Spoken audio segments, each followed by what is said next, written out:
একটা মেয়ে বিয়ের পরে সব থেকে বেশি কি হারায় জানেন? সেটা হলো যত্ন।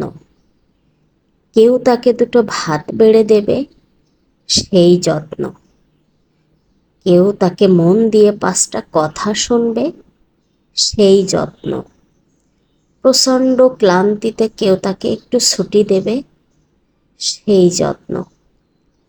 পুরুষ মানুষের সপ্তাহে একদিন হইলেও ছুটি থাকে, মহিলাদের কোনো ছুটি থাকে না, সেটা দিন হোক বা রাত হোক। ছোট বাচ্চা যখন কোলে থাকে তখন তো রাতেও ছুটি নেই, সারা রাত জেগে বাচ্চাটাকে পাহারা দিতে হয়। ছাড় নেই, ছুটি নেই, চোখের পানির দাম নেই। তারপরও কিভাবে সংসারটাকে আগলে রাখে, কেন জানেন? এর পিছনেও একটা কারণ আছে। সে কারণটা হচ্ছে মায়া।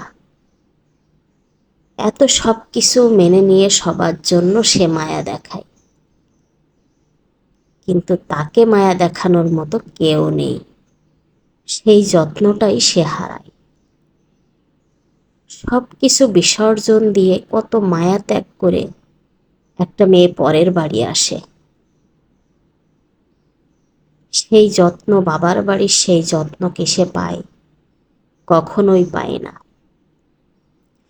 শত কষ্টের মাঝেও সে সংসারটাকে আগলে রাখে। তার যখন প্রচণ্ড শরীর খারাপ থাকে, কেউ এসে মাথায় হাত বোলানোর মতো মানুষ থাকে না, সে সেই যত্নটা হারায়।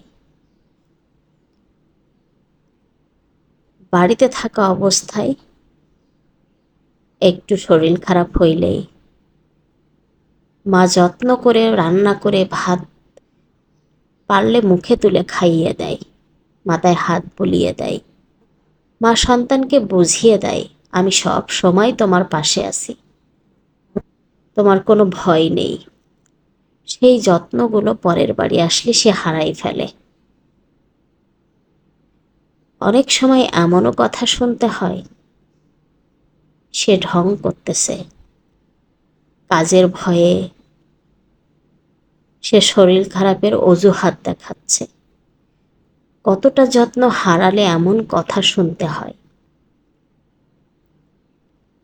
একটা সন্তান কত কষ্ট করে তিলে তিলে মানুষ করতে হয়,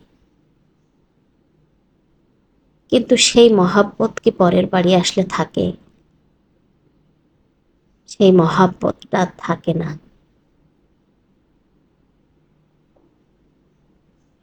বাবার বাড়ি যখন থাকা হয়, কত যত্ন সহকারে একটা বাচ্চা মানুষ করা হয়।